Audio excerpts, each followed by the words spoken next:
Nela Martínez era una insumisa. Ella fue una enamorada permanente de la paz. La luchadora, la que nunca iba a rendirse. Es esa mujer de una inmensa ternura. La mujer pionera en la lucha política de las mujeres.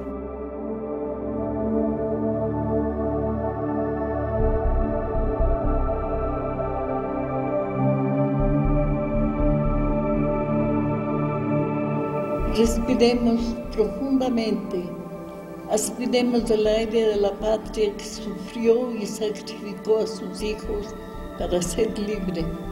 Tengamos amor por ella, la República del Ecuador.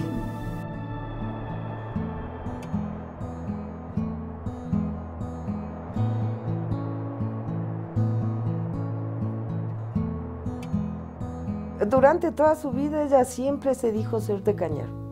Era como un emblema para ella, ¿no? Como una carta de presentación. Por supuesto, ella siempre se describió como una niña inquieta. Imagínate tú, remontados en la montaña. El recurso que había era el de la lectura para conectarse con el mundo. Ella está impregnada de poesía desde su primera infancia. Todo el plano cósmico, todo el plano de la tradición indígena, sabe asumirlo desde esa perspectiva poética y ella empieza a escribir desde muy joven. Había una empleada indígena que era la que les cuidaba. Entonces mi madre, su primer recuerdo es estar entre las faldas de esta mujer indígena, ¿no? Entonces había ya una ligación afectiva desde que eran bebés, ¿no? Y luego sí, ella va creciendo y nos contaba como un alarido que tenía muy presente, despierta en ella la rebeldía. ¿Por qué había que torturar a un ser humano, no? Y esa es la razón que hace que ella empiece a preguntarse sobre por qué eran tan injustas las relaciones entre los patrones y los indígenas y el pueblo indígena. Y entonces esos gritos, esos lamentos marcaron la conciencia de esta niña que trató, como ella misma lo dice en sus palabras, de solucionar de alguna manera, de calmar ese dolor de alguna manera a lo largo de toda la vida.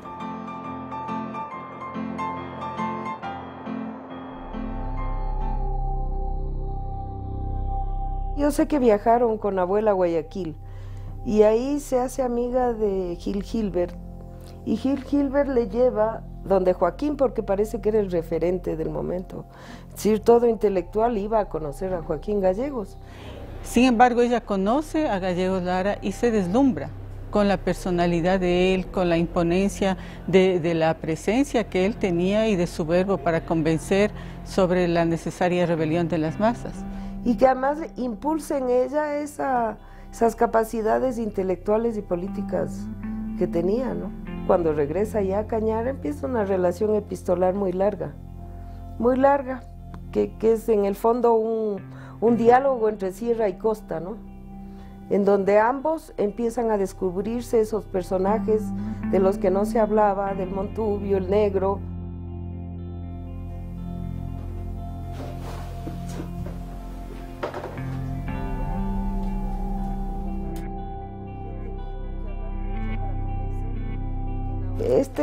Este es un archivo de cartas que es el primer fondo que organizamos, que es el epistolario entre Nela Martínez y Joaquín Gallegos Lara.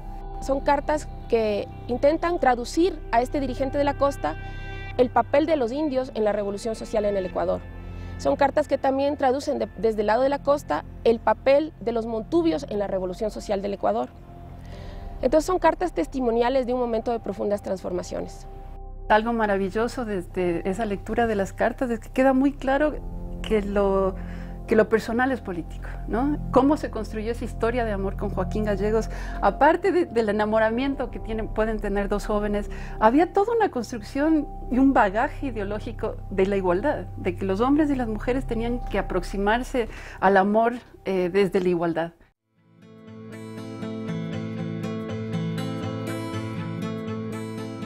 Ella amaba amaba la política, pero amaba la política para transformar una sociedad. Y amaba un compromiso, y era el compromiso con los pueblos indígenas, con los trabajadores, con las mujeres, ese compromiso fundamental, el que le movió permanentemente en su vida. Y al llegar al Partido Comunista también impone un poco esa presencia por sobre una práctica que era una práctica patriarcal, evidentemente, pero tenía además aliadas como Dolores Cacuango, que fue otra rebelde y que en la sierra estaba levantando el movimiento indígena. Y entre las dos apuntalaban muchísimas cosas, como fue el trabajo con los indígenas y las escuelas populares que crearon en Cayambe, ¿no? Nela es quien funda la primera organización política de mujeres, una organización marcada indudablemente por una opción de izquierda, ¿no?, que fue la Alianza Femenina Ecuatoriana. Las mujeres estaban destinadas a ser esposas, madres de familia y al silencio. Y yo creo que lo que menos tuvo doña Nela fue el silencio.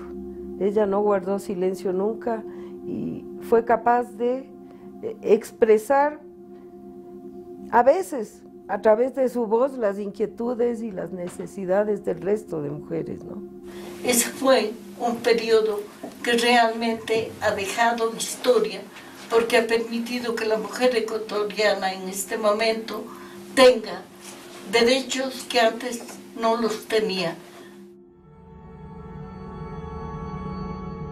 La Gloriosa fue una revuelta que comenzó en Guayaquil el 28 de mayo de 1944 y se extendió a Quito. Ocurrió, digamos, en esos días el derrocamiento de Carlos Alberto Arroyo del Río, que había firmado el protocolo de Río de Janeiro en 1941. Nela tuvo papel protagónico en la revuelta de Quito, fundamentalmente. Ella llega hasta la plaza de gobierno, entra a Carondelet con su gente y ella es encargada en primer momento del Ministerio de Gobierno. Uno de los primeros decretos que ella firma es la libertad de los presos políticos, ¿no? Entonces, claro, decimos, se tomó el palacio y se hizo cargo del Ministerio de Gobierno. En realidad se hace cargo del poder. 3 días que fueron de una actividad febril sumamente intensa, que no permitía a la gente que estaba en el Palacio de Gobierno dormir siquiera. Mientras está el pueblo, están los estudiantes de izquierda, están las mujeres con AFE y está Nela Martínez también dirigiendo este proceso, el resto de dirigentes políticos estaban estableciendo acuerdos para ver quién se quedaba en el poder. Cuando toma el poder Velasco Ibarra, Nela sintió que el movimiento popular había sido traicionado, que ciertas élites aprovecharon la circunstancia para enancarse en un espacio que les correspondía a otros. Y ella sale a pie del Palacio de Gobierno, ni siquiera acepta que la trasladen. Y llega a su casa en la calle Río Frío y me contaba que durmió 24 horas seguidas. Doña Nela se despierta y con lo que se encuentra al día siguiente es con que le habían cancelado de su único cargo que tenía, ¿no? Eso hizo Velasco. Entonces por eso ella nunca confió. Finalmente a partir de eso nunca confió en Velasco, ¿no?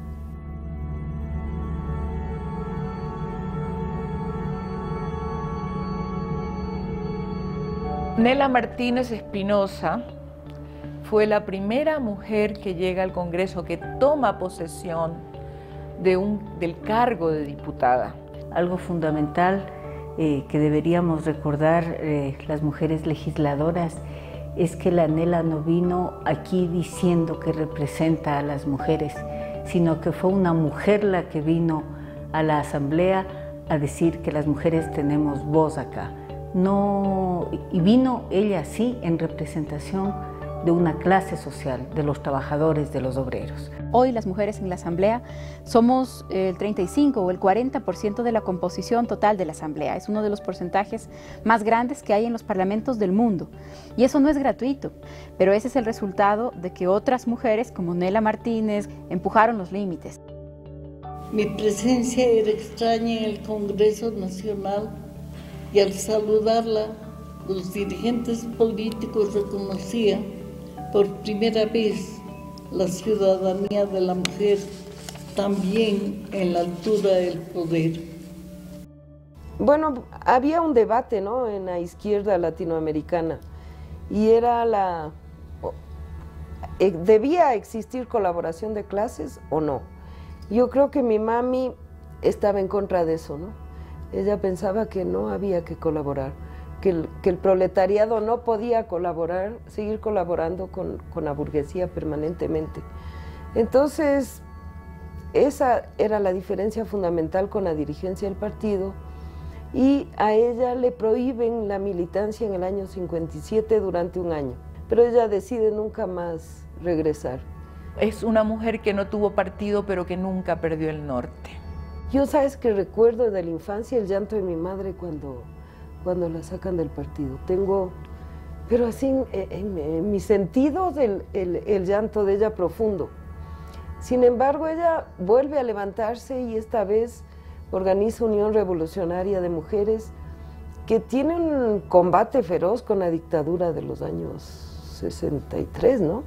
Hubo una vez cuando tuvimos las terribles dictaduras del Cono Sur, que en la casa de Nela llegó a estar un grupo de más de 40 exilados, entre chilenos y argentinos. Todos tuvieron comida, todos tuvieron techo, todos tuvieron cariño, no solo de Nela, sino de su compañero de vida, de Raymond Meriguet, que fue un hombre tan inmenso y tan maravilloso como la Nela.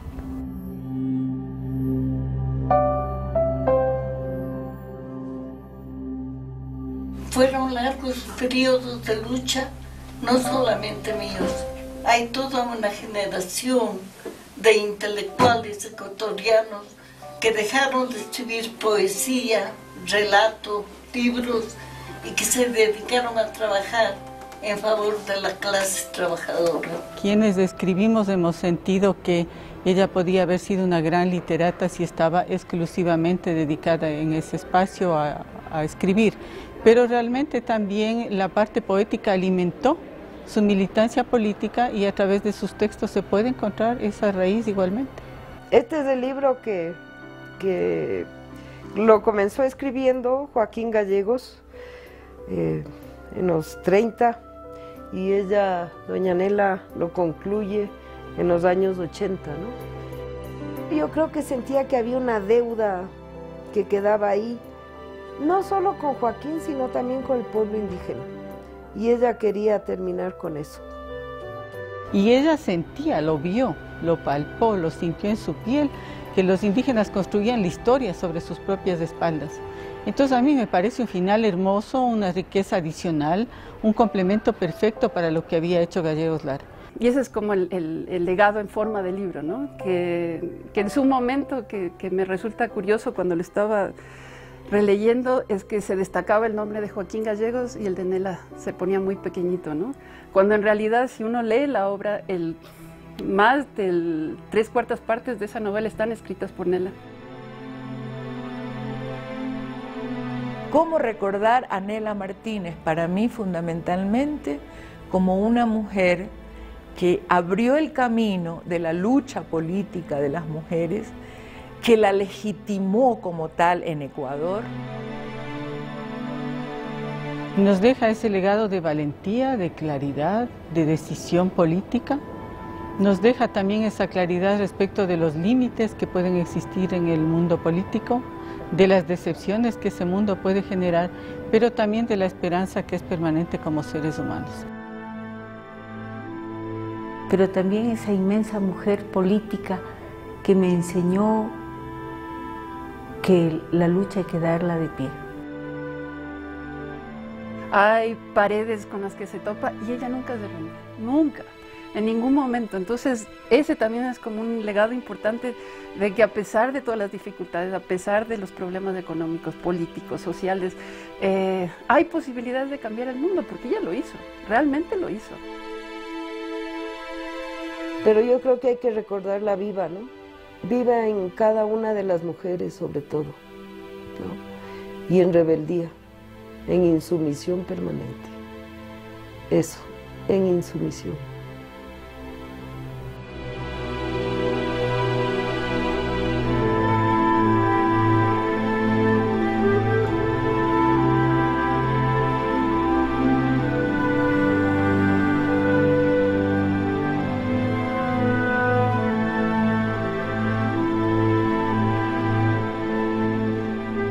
Si estas son mis últimas palabras, es para llamar al sentido y espíritu patriótico de los que no hemos vendido el alma al diablo de la traición.